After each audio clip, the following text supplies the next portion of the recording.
Hey guys, how are you? I hope you had a great weekend. Today we are going to be talking about area of a rectangle, and we are going to be talking about area of a parallelogram as well.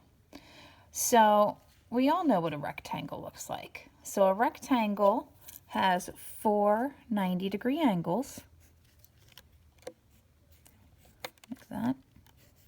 All right, and we know that the opposite sides are congruent. So in a rectangle has a length and a width. It also could be called a base and a height. So when we talk about the formula, the one that you're going to see most commonly is area equals length times width. Or you may see area equals base times height. It's the same formula.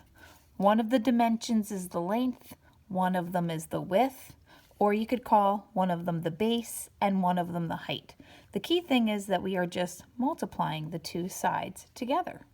All right, so an easier way of writing area equals length times width is just area equals length times width. Or area equals base times height. All right, so in this picture here, we could call this our length. This would be our length. And this side here could be our width. All right.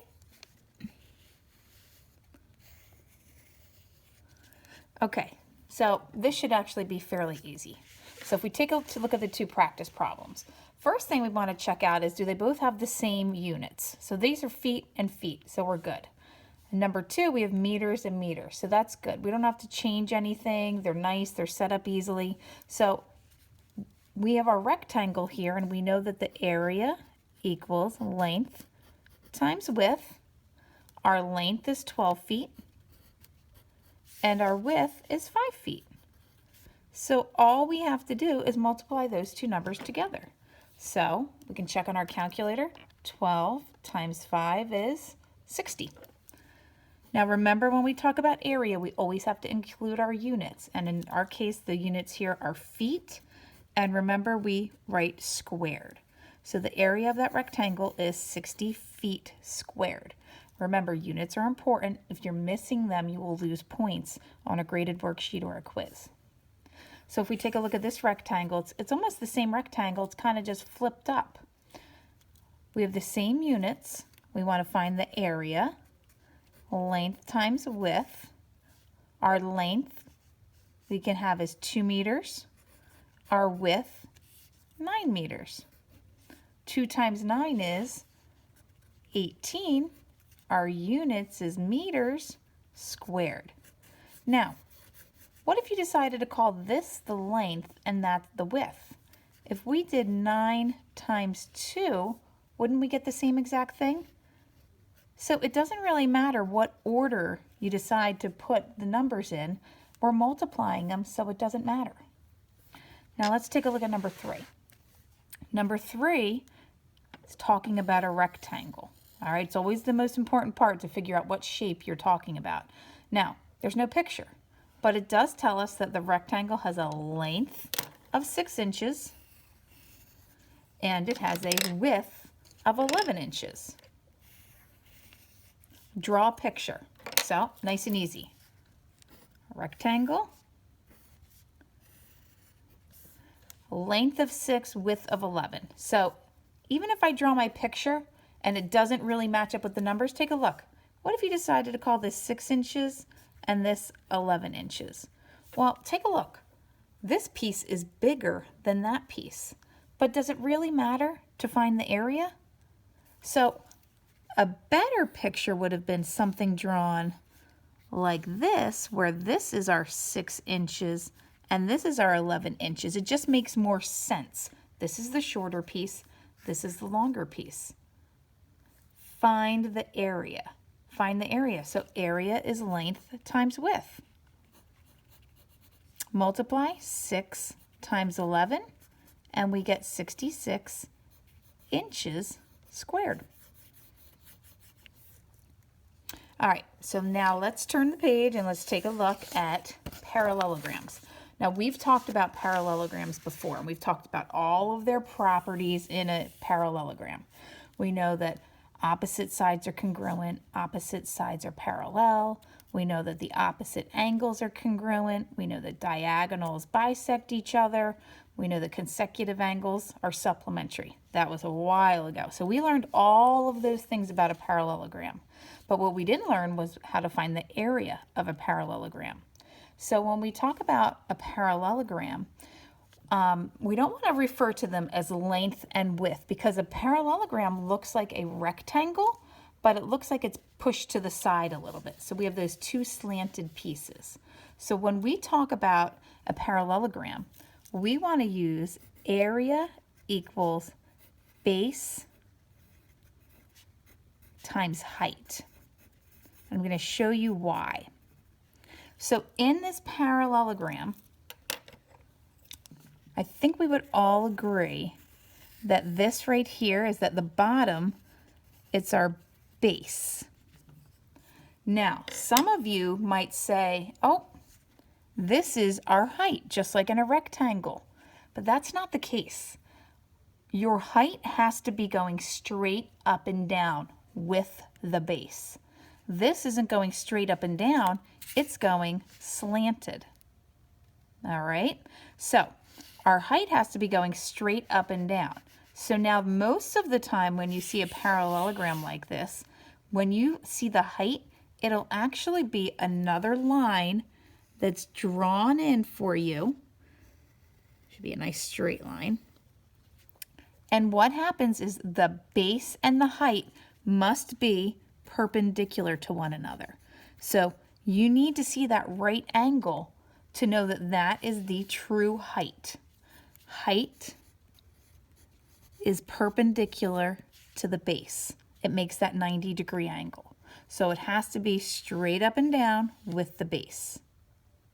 Now sometimes you could see the height, they might decide to show it to you outside of the picture. But most of the time, as you'll see in numbers 1 and 2, for practice, the height will be drawn inside the parallelogram perpendicularly to the base. So let's take a look. So number 1 starts off, and it's actually a tricky one. It's a parallelogram, and they want you to find the area. So the area is base times height. All right, I'm actually going to write that up above because I forgot to do that. Area equals base times height. That's the formula we want to use. So now down here, area equals base times height.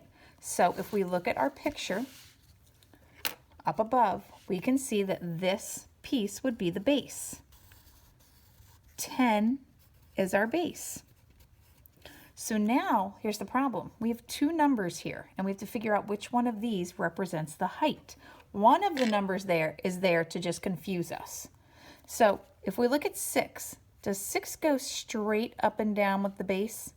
No, it goes slanted, so we do not care about 6. This guy right here is straight up and down with the base. Now, see how the right angle is not here? It's actually up here. That's okay, because this technically is a base up here. As long as that right angle is with one of the bases, you know that that is your height. So 5 meters is our height. So we just plug that into our formula. Area equals base, which is 10, times your height, which is 5. So we can use our calculator, or I think most of us know that 10 times 5 is 50 meters squared. So sometimes an extra number will be thrown in, and you have to know which 2 you need to look for. Now let's take a look at number 2. This one's the easier one. If we look at our picture here, 3 is our base, and we have a line drawn perpendicularly, so 12 feet is our height. So area equals base times height. Base is 3 times 12. And if we need to check with our calculator, 3 times 12 is 36. So our area is 36 feet squared. Okay, last one. There's no picture, just like on, when we did the rectangle problems. So a parallelogram has a base of 4 centimeters and a height of 7 centimeters. Draw a picture. So remember, draw your picture as best as you can. Think about it. The base is 4 and the height is 7. So the height has to be longer. So we should actually draw a picture that kind of looks like number 2, where this could be our 4 and this could be our 7, just so that the picture makes a little bit of sense. So I'm going to draw my parallelogram here.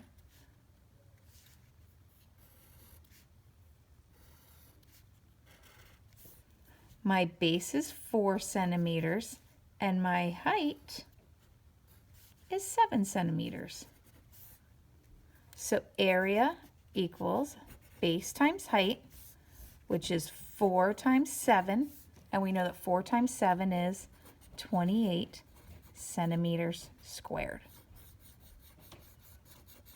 So we did 2 shapes today. We did area of a rectangle, which is length times width, and we did area of a parallelogram, which is base times height. So included on Google Classroom will be your homework. Now, on your homework, it's going to look like there's a lot. There's going to be 4 pages, 2 for rectangles and 2 for parallelograms. However, you're only going to have to do the odd problems for your practice. So it actually turns out that you're not going to have to do too many problems. I think there's just going to be 4 on each page. All right? Have a great rest of the day.